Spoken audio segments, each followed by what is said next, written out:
Headlines प्रायोजक राम बंधू लोणचे। आता प्रत्येक जण जिंकेल।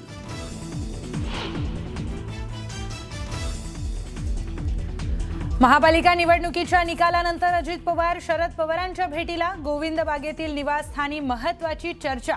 अजित पवार घेणार पत्रकार परिषद।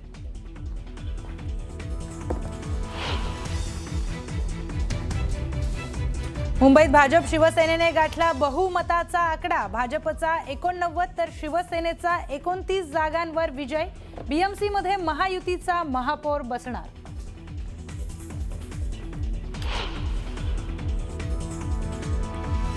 राज्यात बाळासाहेब ठाकरे एकच ब्रँड। फडणवीसांचा ठाकरे बंधूंना टोला।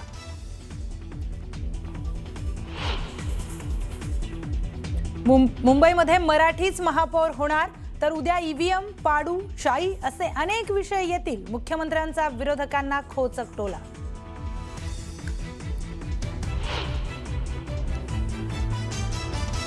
पंचवीस वर्षांच्या ठाकरेंच्या बीएमसीतील सत्तेला सुरुंग। ठाकरेंची शिवसेना 65 जागांवर विजयी, तर मनसेला अवघ्या 6 जागा।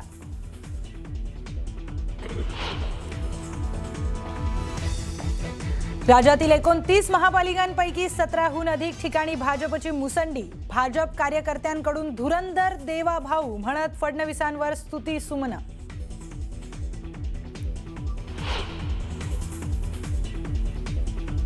पुण्यासह पिंपरी चिंचवडमध्ये भाजपचा अजित पवारांना दे धक्का। पिंपरी चिंचवडमध्ये भाजपचे 83 तर पुण्यामध्ये 90 उमेदवार विजयी।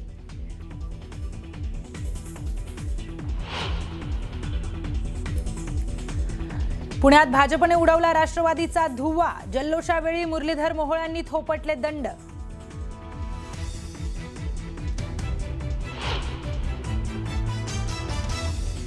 महापालिका निवडणुकीमध्ये प्रस्थापितांना धक्का। समाधान सरवणकर, कप्तान मलिक, दीप्ती वायकरांसह अरुण गवळीच्या दोन्ही मुलींचा पराभव।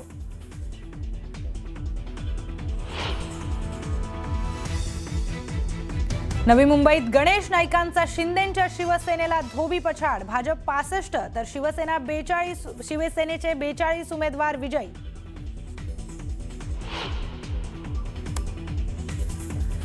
आणि महापालिका निवडणुकीमध्ये एमआयएमची जोरदार मुसंडी। छत्रपती संभाजीनगरमध्ये 24 तर इतर 12 महापालिकांमध्ये एकूण 116 उमेदवार विजयी।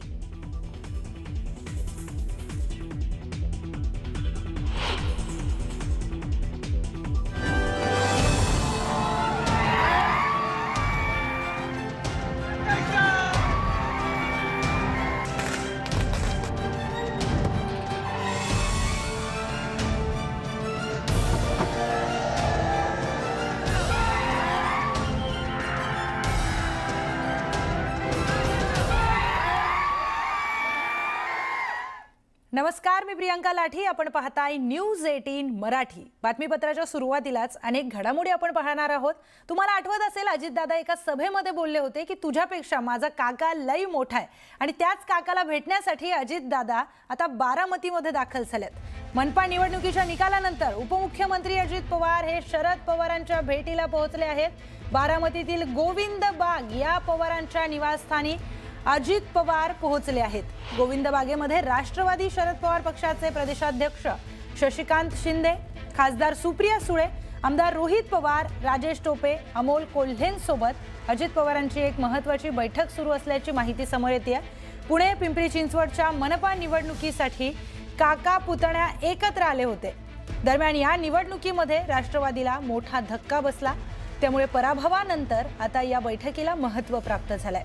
बारामतीमध्ये ॲग्रिकल्चर डेव्हलपमेंट ट्रस्ट यांच्या वतीने कृषी शेती प्रदर्शनाचं उद्घाटन झाल्यानंतर उपमुख्यमंत्री अजित पवार हे पत्रकार परिषद देखील घेणार आहेत। त्यामुळे अजित पवार काय बोलणार याकडे संपूर्ण राज्याचं लक्ष लागलंय।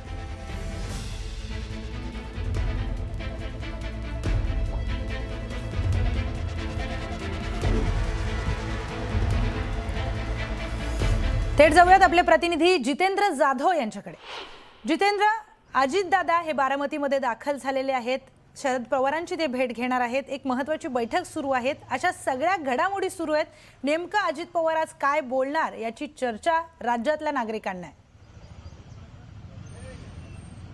अगदी खरे प्रियंका, आपण बघितलंय की 12 डिसेंबर रोजी पवार साहेबांचा वाढदिवस होता आणि 11 डिसेंबरला दिल्लीमध्ये गौतम अदानीसह आपण बघितले राहुल गांधी आणि प्रमुख नेते पवार यांच्या निवासस्थानी दिल्लीमध्ये आपल्याला पाहायला मिळालं। त्या ठिकाणी अजित पवार देखील होते, प्रफुल्ल पटेल होते, सुनील तटकरे होते, खासदार सुप्रिया सुळे देखील होत्या। आणि नंतर एकंदरीत घडामोडी या सगळ्या झाल्यानंतर बारामतीत काही दिवसापूर्वी गौतम अदानी देखील आले होते। बारामतीच्या AI सेंटरचं उद्घाटन देखील गौतम अदानींच्या हस्ते झालं। यांचं सर्व मिनोमिलन जो आहे हे गौतम अदानींनी केलं असं आपल्याला पाहायला मिळतंय। आणि एकंदरीत आपण बघितलं की महानगरपालिकेच्या निवडणुकीनंतर प्रथमच सकाळी 8:30 वाजता म्हणजे 8:27 मिनिटांनी उपमुख्यमंत्री अजित पवार हे शरद पवारांच्या भेटीला या बारामतीच्या गोविंद बागेमध्ये गेलेले आहेत। आणि गोविंद बागेत गेल्यानंतर अगोदरच रोहित पवार असतील, शशिकांत शिंदे असतील, खासदार सुप्रिया सुळे असतील, अमोल कोल्हे असतील, हे सर्व नेते त्या ठिकाणी उपस्थित होते। अजित पवार यांनी स्वतःचा कॅनवाय बरोबर न घेता सहकार्य एका आपल्या बारामती बँकेचे जे संचालक आहेत उद्धव गावडे यांच्या गाडीमध्ये त्यांनी या गोविंद बागेमध्ये प्रवेश केलेला आहे। आणि आतमध्ये आता आपण बघतोय एकंदरीत राज्यामध्ये सत्ता बदल होणार का किंवा केंद्रामध्ये काही बदल होणार का आणि दोन्ही राष्ट्रवादी एकत्र येणार का ह्याची उत्सुकता आपल्याला सर्वांनाच आहे। एकंदरीत जी राष्ट्रवादीमध्ये उभी फूट पडली होती ही उभी फूट पुन्हा एकदा दोन्ही राष्ट्रवादी मिनोमिलन होऊन पुन्हा पंतप्रधान नरेंद्र मोदी यांना पाठिंबा देणार का आणि केंद्रामध्ये सुप्रिया सुळे यांना स्थान मिळणार का, तटकरेंना स्थान मिळणार का आणि राज्यामध्ये रोहित पवार यांना मंत्रिपद मिळणार का याची देखील चर्चा आता सुरू झालेली आहे। दुपारनंतर ज्यावेळेस उपमुख्यमंत्री अजित पवार प्रेस घेऊन आपली जे काही चर्चा झाली ह्याच्यात डिटेल्स सांगतील तेव्हाच आपल्याला सर्व काही कळणार आहे। एकंदरीत आपण बघतोय 8:30 वाजता ही बैठक सुरू झालेली आहे। अजून देखील आता 10 वाजता आहेत, अजून देखील ही बैठक सुरूच आहे। सर्व प्रसिद्धी माध्यमांना बाहेर थांबवण्यात आलेलं आहे। प्रियंका, बरं जितेंद्र, धन्यवाद आपण दिलेल्या सविस्तर माहितीसाठी। बारामतीमध्ये पुढची काय समीकरणं ठरतात आता हे पाहणं अतिशय महत्त्वाचं ठरणार आहे। बातमी आहे पुण्यातून। पुण्यामध्ये अण्णांनी दादांना चितपट केलंय। पुण्यामध्ये भाजप विरुद्ध राष्ट्रवादी काँग्रेसमध्ये थेट लढत होती। या निवडणुकीमध्ये मुरलीधर मोहोळ आणि अजित पवारांनी संपूर्ण ताकद लावली, मात्र पुण्यामध्ये भाजपने जोरदार मुसंडी मारली। दरम्यान विजयानंतर भाजप कार्यकर्त्यांकडून जल्लोष करण्यात आला। यावेळी केंद्रीय मंत्री मुरलीधर मोहोळ यांनी आपले दंड थोपटलेत।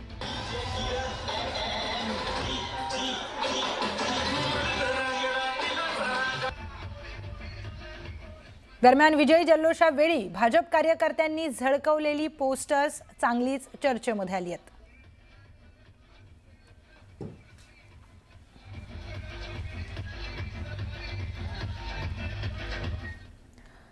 तर काँग्रेस आणि वंचितच्या युतीचा फॉर्म्युला हा फेल ठरलाय का?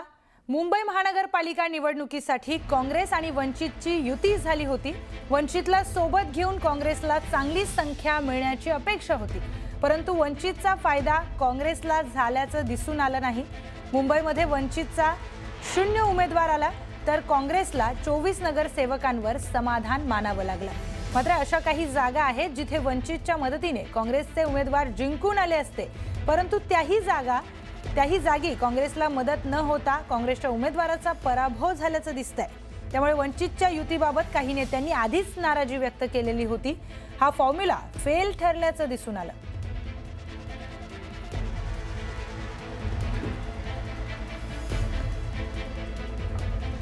थेट जाऊयात आपल्या प्रतिनिधी सुस्मिता भदाने यांच्याकडे। सुस्मिता, गेली बरेच दिवस तुम्ही ग्राउंडवरून सगळं हे महापालिकांचं निवडणुकीचं चित्र सगळं कव्हर करताय, लोकांशी बोलतायत।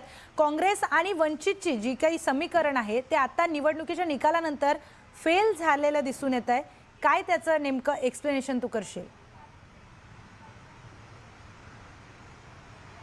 अनेक अर्थांनी वंचित सोबत जाणं यासारखी मोठी चूक काँग्रेसने करायला नको होती, या चर्चा निकालापूर्वीच सुरू होत्या। कुठेही प्रकाश आंबेडकर, वर्षा गायकवाड यांचे एकमत दिसून आलं नाही, त्यांचे एकत्र सूर पाहायला मिळाले नाही। कोणतीही सभा अथवा एकत्रित प्रचार करताना वर्षा गायकवाड किंवा प्रकाश आंबेडकर दिसले नाहीत. एवढंच नाही, एकत्र नेतेही नव्हते आणि एकत्र कार्यकर्तेही नव्हते.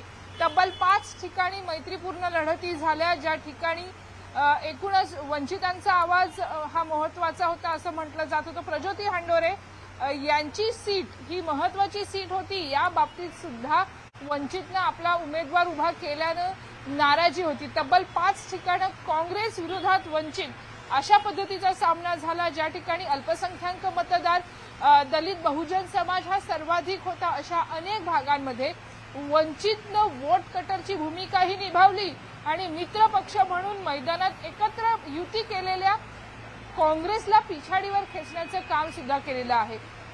या सगळ्या प्रक्रियेदरम्यान वंचितची भूमिका ही जाहीरनाम्याच्या काळात वेगळी होती.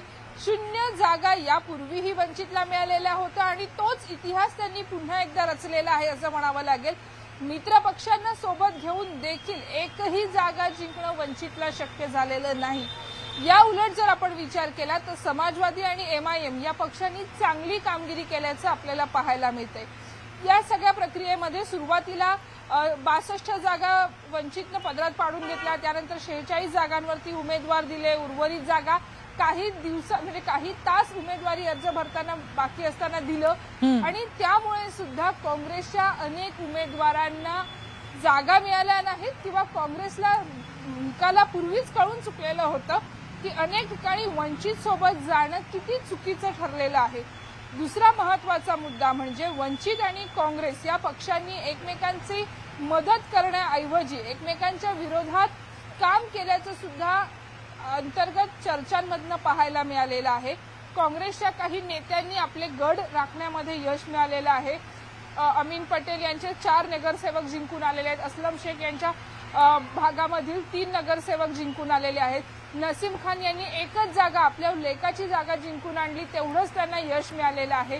वर्षा गायकवाड यांना 2 उमेदवार जिंकून आणण्यामध्ये यश आले.